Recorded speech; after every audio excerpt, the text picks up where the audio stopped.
Hello friends, good evening and सत श्री अकाल, नमस्कार, आदाब। कैसे हैं आप लोग? आप लोग बहुत अच्छे से अपनी पढ़ाई को आगे बढ़ा रहे होंगे और सिर्फ पढ़ाई को ही एक नई दिशा नहीं दे रहे होंगे। आप लोग नवीनतम जो भी रिसेंट में अपडेशंस हो रहा होगा इतिहास के अंतर्गत, उस इतिहास को आप लोग करंट के अंतर्गत उसको एक नई दिशा देने का काम अवश्य किया होगा आप लोगों ने।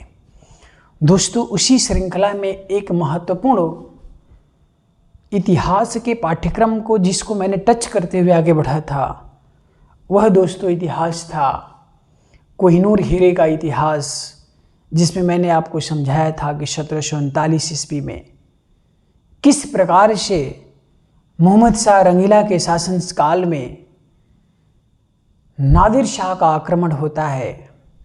और आप लोग प्लीज़, मैं रिक्वेस्ट कर रहा हूँ आप सभी से कि आप मेरी पुरानी वीडियोज़ को अवश्य देखने की कोशिश करें, क्योंकि मैंने इस टॉपिक को इतना सिंथेसाइज वे में आपको मैंने एनालिसिस किया था कि आपको किसी भी तरह से कोई भी एंगल में कोई भी प्रॉब्लम क्रिएट नहीं हो सकती है।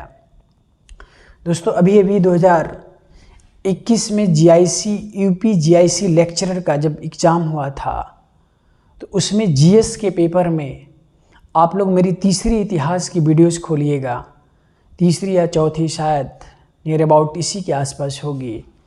उसमें जब मैं शाह आलम द्वितीय मुगल अर्थात मोहम्मद शाह रंगीला के बाद का टॉपिक जो मैंने शुरुआत किया था, प्रश्न वही बन के आया था कि अंग्रेज़ों का पहला पेंशन भोगी कौन था। दोस्तों, अगर आप लोग मेरी वीडियो देखे होंगे तो शायद मेरे पढ़ाने का स्टेटमेंट भी यही था और आयोग के प्रश्न पूछने का स्टेटमेंट भी बिल्कुल यही था। तो दोस्तों, पढ़ने का एक तरीका होना चाहिए कि एग्ज़ाम में किस प्रकार से पढ़ें कि हमारा प्रश्न आसानी से हमारे मानसिक पटल पर छप जाए। तो दोस्तों, इसी क्रम में अगर मैं आपसे बात करूं तो हमने आपको नादिर शाह के आक्रमण के समय से मैंने आपको थोड़ा मोड़ा समझाने की कोशिश किया था कि किस प्रकार से शाहजहां द्वारा निर्मित तख्त ताउस पर अंतिम मुगल बादशाह के रूप में बैठने वाला अंतिम मुगल बादशाह सिर्फ मोहम्मद शाह रंगीला था। उसके बाद से किसी को भाग्य नहीं हुआ, किसी मुगल बादशाह को भाग्य नहीं हुआ। तो दोस्तों, आइए, अभी हाल ही में आप लोगों ने सुना होगा कि ब्रिटेन की महारानी एलिजाबेथ के डेथ होने के पश्चात किस प्रकार से जो उनके ताज का श्रृंगार हुआ करता था, जो ब्रिटेन की ताज का श्रृंगार हुआ करता था, किस प्रकार से उनके मृत्यु के पश्चात इस कोहिनूर हीरा को भारत वापस लाने की एक नई रणनीतिक पहल की जाने लगी। तो उसका इतिहास क्या है, उन सारे इतिहास के संदर्भों को एक बार अवश्य देखेंगे। दोस्तों, आपको मैं पहले ही बता दूं कि कोहिनूर हीरा का एक किंवदंती इतिहास है कि इसे कोई राजा अर्थात पुरुष धारण नहीं कर सकता है। इसका एक इतिहास है, किंवदंती जिसको कहते हैं। इसे सिर्फ रानियां अर्थात महिलाओं द्वारा ही धारण किया जाता है। आपको इतनी बात अवश्य पता होगा। आइए दोस्तों, आज हम उस कोहिनूर हीरा के इतिहास को एक गहन अध्ययन के तहत समझने की कोशिश करेंगे, ताकि आगे आने वाले हमारे समस्त एग्जाम में, चाहे आपका सुपर टेट हो, चाहे पेट हो, चाहे बीईओ का एग्ज़ाम हो, चाहे आरओ एआरओ का एग्ज़ाम हो, चाहे पीसीएस लेवल्स तक का एग्ज़ाम हो, उन सब में यह इतिहास किस प्रकार से खोलता हुआ इतिहास बन के आपके सामने आएगा। और आप इस खोलते हुए इतिहास को आप सिर्फ इतिहास समझ करके छोड़ने की कोशिश मत करिएगा, क्योंकि यह खोलता हुआ इतिहास बन चुका है अब यह कोहिनूर हीरा का इतिहास। इसलिए दोस्तों, हमारे मेन टॉपिक की शुरुआत होगी कोहिनूर हीरे के इतिहास से। और शायद आपको आज इस कोहिनूर हीरे के संपूर्ण इतिहास को समझने में बहुत आसानी समझ में आएगा कि सर वाकई में कोहिनूर हीरे का इतिहास क्या है। आज आपको बेहतर तरीके से समझ में आएगा। लेकिन मेरे दोस्तों, मैं आपसे बार बार रिक्वेस्ट करूंगा कि मेरी पुरानी वीडियोस को देखेंगे। अगर आप देखना ही चाहते हैं स्पेसिफिक, तो उसमें मोहम्मद शाह रंगीला की वीडियोज होगी और एक वीडियो पड़ी होगी आपको नादिर शाह का अटैक। दोस्तों, इस वीडियो को आप अवश्य देख के आइएगा ताकि इसके इतिहास को समझने में आपको आसानी होगा। दोस्तों, मैं अगर डिटेल में डिस्कशन करने लगूंगा तो ये टॉपिक बहुत लॉन्ग चला जाएगा। हम एग्ज़ाम के ओरिएंटेशन से, एग्ज़ाम में हमारे किस प्रकार के प्रश्न हमारे सामने परिलक्षित होंगे। और दोस्तों, हर मनुष्य का एक उद्देश्य होता है सफल होना। आपका उद्देश्य है एग्ज़ाम को क्रैक करना। इसलिए हम एग्ज़ाम के ओरिएंटेशन से अपने विषय वस्तु को यहाँ पर आपके सामने मैं प्रदर्शित कर रहा हूँ। इसलिए दोस्तों, आइए हम लोग अपने टॉपिक की शुरुआत करते हैं। देखो दोस्तों, कोहिनूर हीरे का इतिहास सबसे पहले कहाँ से हम टॉपिक की शुरुआत करेंगे, एकदम अच्छे से ध्यान से सुनिएगा आप लोग। देखो दोस्तों, सबसे पहले यह कोहिनूर हीरा मिला कहाँ, तो दोस्तों कोल्लूर की खान है जो आंध्र प्रदेश के गुंटूर ज़िले में प्राप्त है। तो प्रश्न अगर पूछ दिया कि कोहिनूर प्राप्त कहाँ से हुआ, तो दोस्तों कोल्लूर की खान है जो गुंटूर में है, आंध्र प्रदेश में है, यहीं से सर्वप्रथम प्राप्त हुआ। और दोस्तों, यह प्राप्त कब हुआ, 11वीं से 13वीं शताब्दी के मध्य इसकी प्राप्ति की गई थी। अब इस बात को थोड़ा सा ध्यान से समझते हैं। जिस समय कोहिनूर हीरा की प्राप्ति 11वीं से 13वीं शताब्दी में की गई, उस समय इस आंध्र प्रदेश के कोल्लूर अर्थात गुंटूर क्षेत्र में किसका शासन चल रहा था, तो दोस्तों वहाँ पर चल रहा था काकतीय डायनेस्टी का, काकतीय वंश का शासन चल रहा था, जो वारंगल में अवस्थित है। आपको मेरी बात पूरी समझ में आई।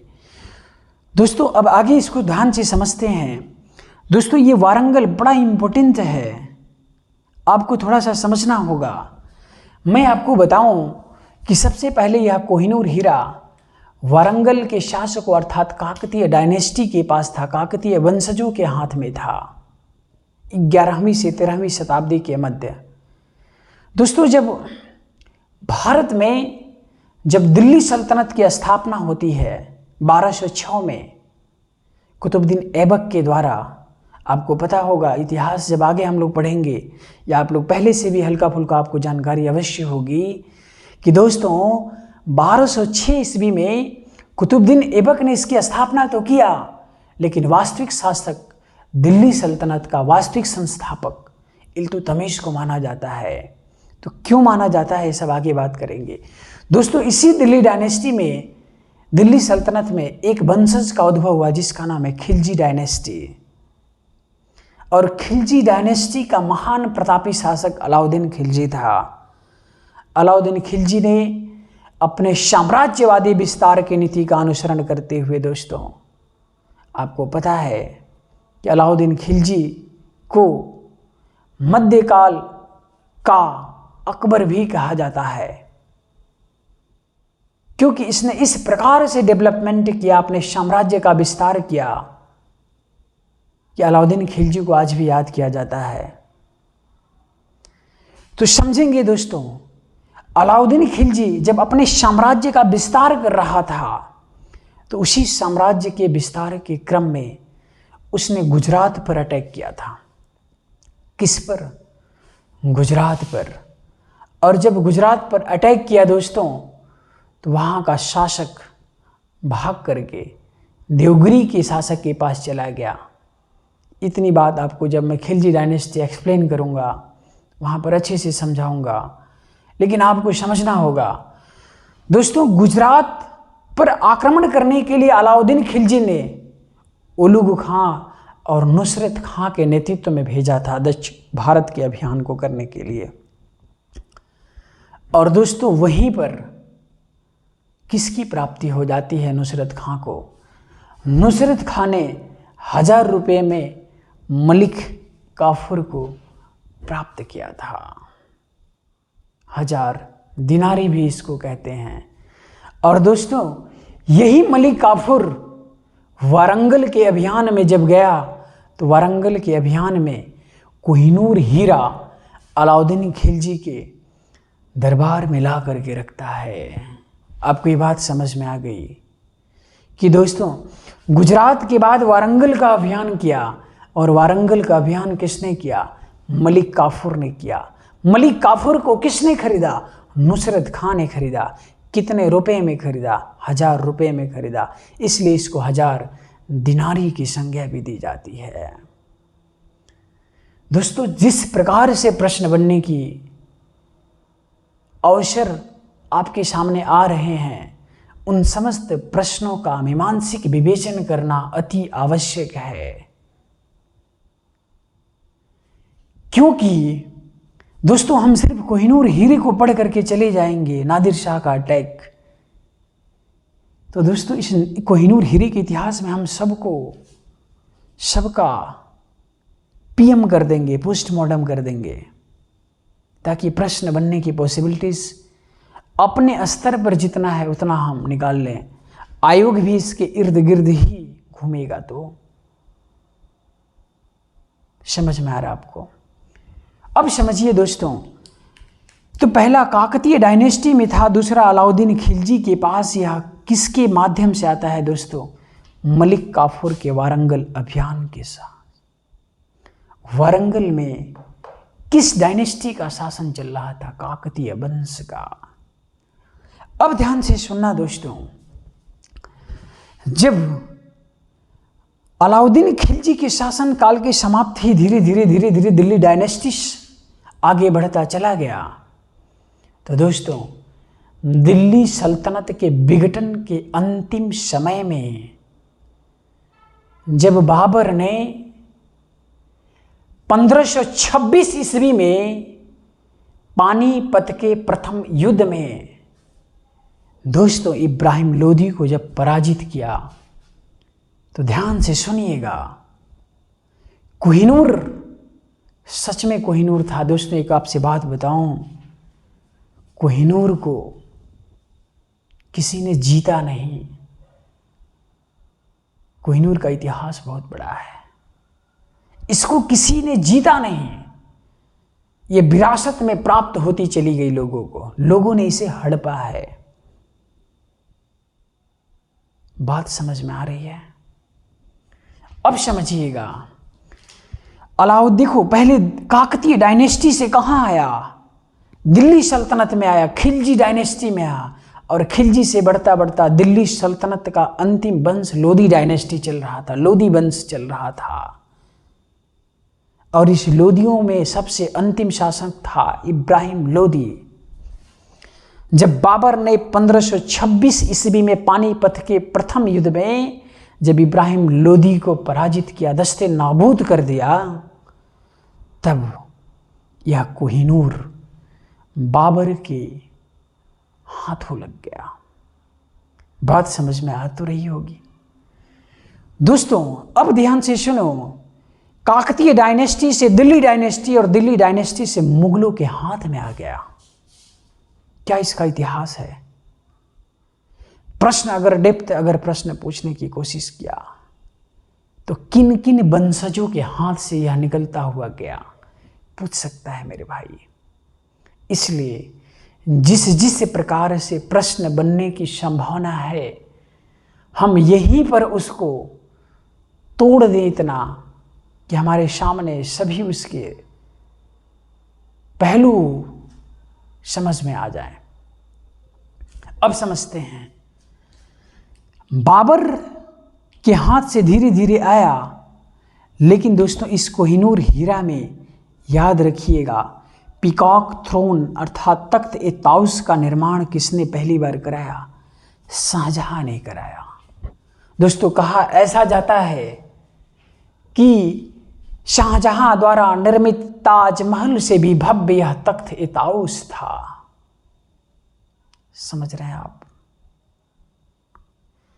तो दोस्तों मुगलों में बाबर के हाथ में आया और बाबर से हाथ में शाहजहां ने इसमें तख्त-ए-ताउस, जिसे मयूर सिंहासन कहते हैं, पीकॉक थ्रोन के नाम से जानते हैं, फिर इसके हाथ से लगा और मुगलों के सबसे नालायक शासक के हाथ में आया,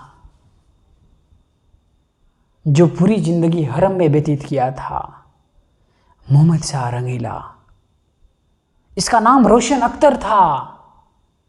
पढ़ाया हूं दोस्तों, देख लीजिएगा वीडियो, रिक्वेस्ट है, समझ में आएगा। अच्छा ओके, अब ध्यान से सुनिए। मोहम्मद शाह रंगीला के शासन काल में ही दोस्तों नादिर शाह ने आक्रमण किया 1739 ईस्वी में, और ये कोहिनूर अपने प्रांत की तरफ लेके चला गया। तो दोस्तों कोहिनूर कुल्लूर की खान से अर्थात गुंटूर क्षेत्र से प्राप्त काकतीय डायनेस्टी के समय में मिला था, लेकिन यह दिल्ली सल्तनत के पास गया।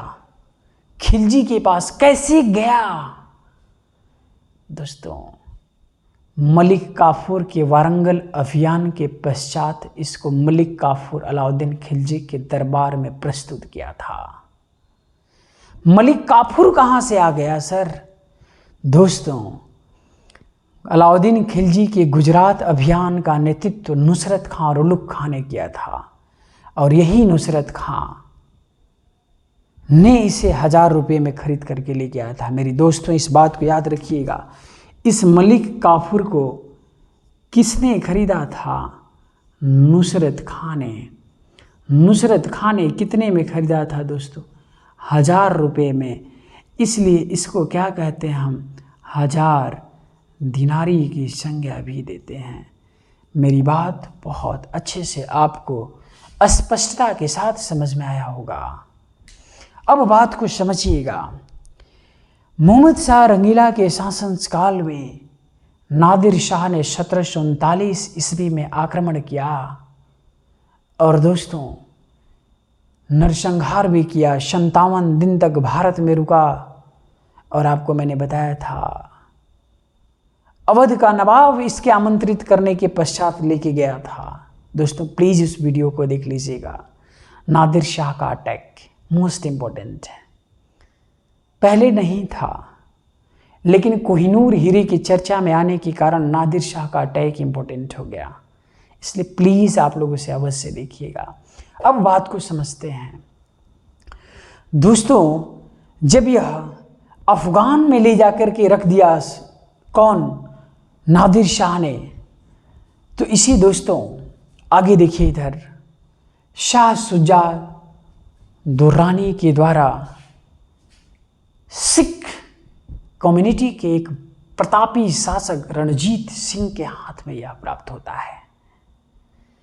क्यों दोस्तों? जब हम लोग सिख पढ़ेंगे तो वहाँ हम स्पेशली रूप से आपको समझाएंगे कि शाह शुजा को महाराजा रणजीत सिंह ने किस प्रकार से शासक बनने में मदद किया। तो दोस्तों महाराजा रणजीत सिंह द्वारा शाह शुजा को मदद किए जाने के उपरांत ही शाह शुजा ने कोहिनूर हीरा 1813 महाराजा रणजीत सिंह को, ध्यान से सुनिएगा, कोहिनूर हीरा कब सौंपा था? 1839 ईस्वी में। एक बात आपको स्पष्ट थोड़ा सा समझ में आना चाहिए मेरे दोस्तों। जिस कोहिनूर हीरा की प्राप्ति भारत में की गई, वह कोहिनूर हीरा 1739 में भारत से बाहर निकल गया, और यह 100 साल बाद, 1 शताब्दी पूरा करने के पश्चात फिर से भारत के हाथ में आ गया। इसलिए इसको याद करने के लिए किसी तरह का कोई ट्रिक चाहिए क्या आपको? 1739 में जाता है और 1839 में महाराजा रणजीत सिंह के हाथों में फिर से सौंप दिया जाता है। बात आपको स्पष्ट तरीके से समझ में आ चुकी होगी। अगर फैक्चुअल इंफॉर्मेशन के साथ बात करेगा तो कोई दिक्कत नहीं होगा, क्योंकि आपको एग्जैक्ट डेट ये पता है। इसी के 100 साल बाद भारत में फिर से आएगा।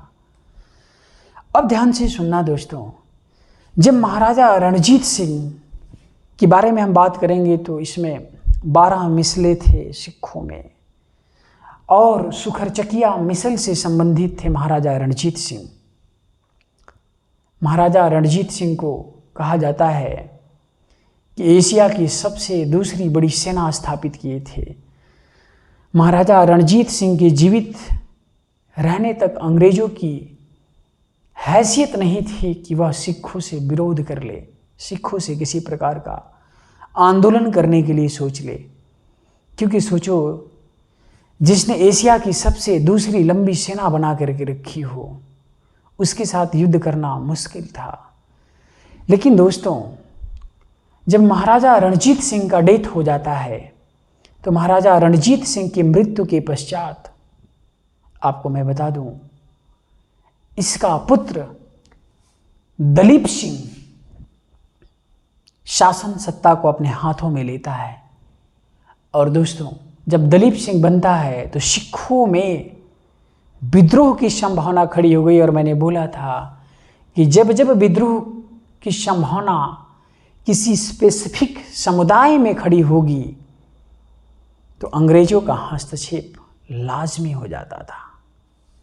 उसी लाजमीपन का कारण था क्या? आंग्ल सिख युद्ध। याद कैसे करेंगे दोस्तों? 1739 में नादिर शाह का आक्रमण हुआ। 100 साल बाद रणजीत सिंह की प्राप्ति हुई। उनकी मृत्यु के 10 साल बाद ही आंग्ल सिख युद्ध स्टार्ट हो गया, 1849। और दोस्तों, इसी आंग्ल सिख युद्ध में अंग्रेजों ने दलीप सिंह को पराजित किया। और जिस संधि को मैं बताने जा रहा हूं दोस्तों, सब कुछ भूल जाइएगा, ये अवश्य मत भूलिएगा। लाहौर की संधि किससे किया? दलीप सिंह से किया। और ध्यान से सुनना, लाहौर की संधि दलीप सिंह से करने वाला अंग्रेज का गवर्नर कौन था? लॉर्ड डलहौजी, जिसने व्यक्तिगत हड़प नीति का सिद्धांत लागू किया था भारत में। वह है लॉर्ड डलहौजी। और दोस्तों, इसी लाहौर की संधि से कोहिनूर किसके हाथ में चला गया? अंग्रेजों के हाथ में चला गया। दलीप सिंह ने बहुत कोशिश किया, लेकिन अंततः इन्हें कोहिनूर भारत लाने का मौका नहीं मिला। तो दोस्तों, याद क्या करना है आपको? याद ये करना है कि कोहिनूर हीरे पर अर्थात तख्त ए ताउस पर बैठने वाला अंतिम मुगल बादशाह कौन था? मोहम्मद शाह रंगीला। मैंने बताया था, शायद आपको याद हो।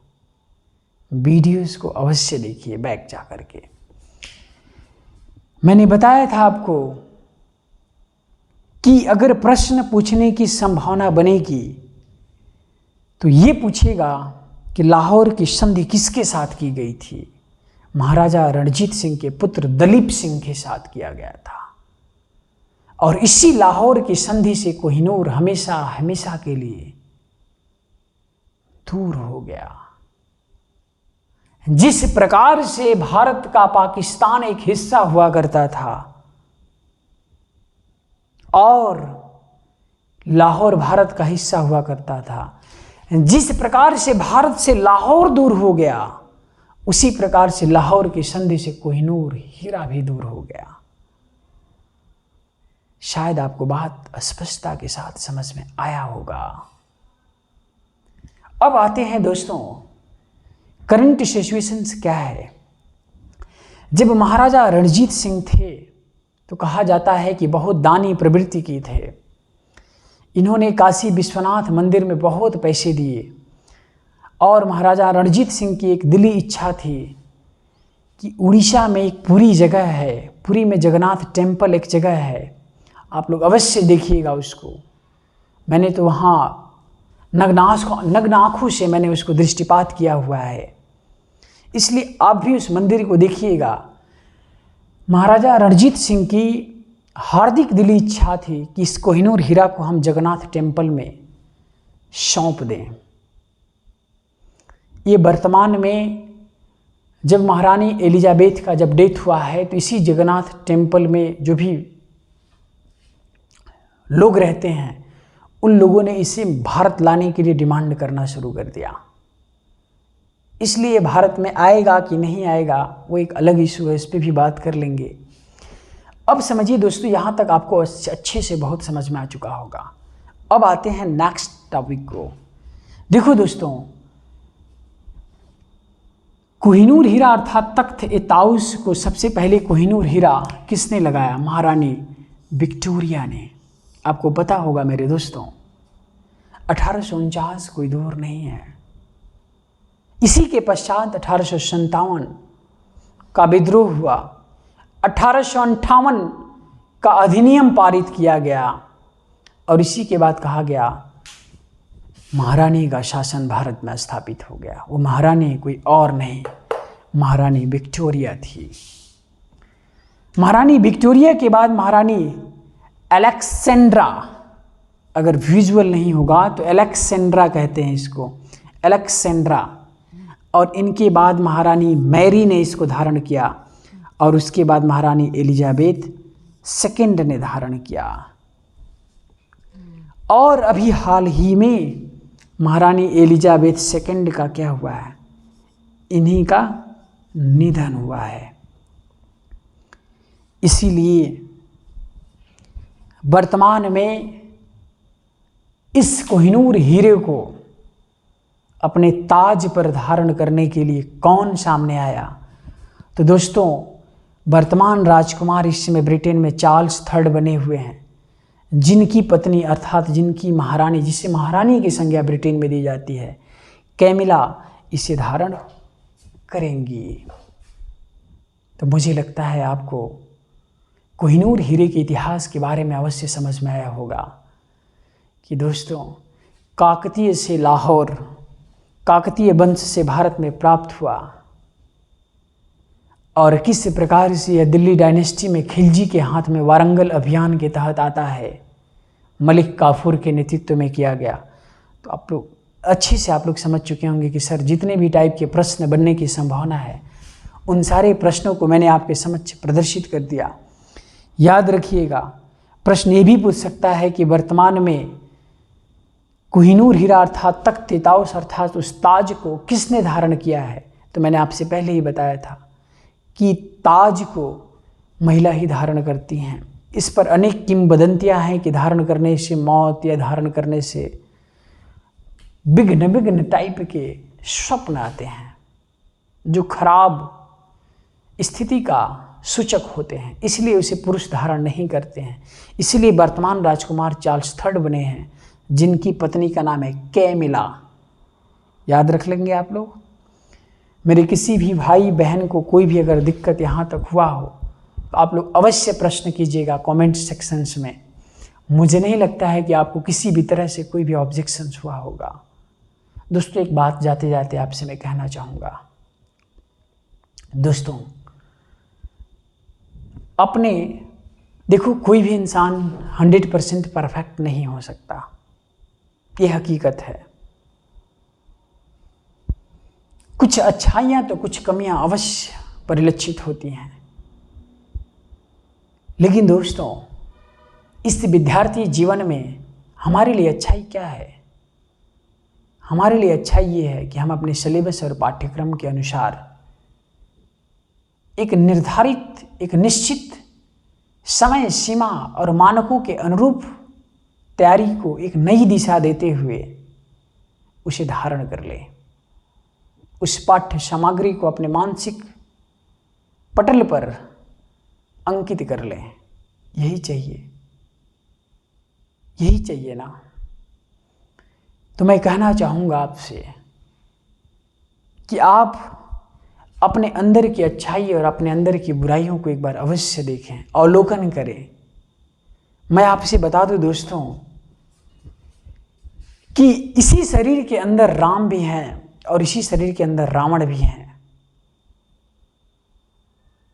राम न्याय के प्रतीक हैं, राम विनम्रता के प्रतीक हैं, राम पुरुषों में उत्तम के प्रतीक हैं तो रावण अन्याय का प्रतीक है। तो दोस्तों, जब इस शरीर के अंदर ही राम है और जब इस शरीर के अंदर ही रावण है, तो इसी शरीर के अंदर के राम से इसी शरीर के अंदर के रावण को समाप्त कर दो प्लीज। जब यह आपके अंदर का राम आपके अंदर के रावण को समाप्त कर देगा, तो आप न्याय द्वारा अन्याय पर विजय प्राप्त करते हुए अपनी सफलता को प्राप्त कर लेंगे। तो दोस्तों, आप लोग अवश्य कमेंट सेक्शन के माध्यम से ज़रूर बताइएगा कि आपको ये वीडियो कैसी लगी, और इसमें और किसी तरह का अगर आपको सुझाव लगे कुछ परिवर्तन करने का, तो उसमें मैं अवश्य करूँगा। और बाकी अगर वीडियो आपको अच्छी लगी हो तो प्लीज़ मेरे चैनल को लाइक, शेयर एंड सब्सक्राइब अवश्य कीजिएगा। ठीक है दोस्तों, ओके, सबको all the best and good night, take care and happy in your life.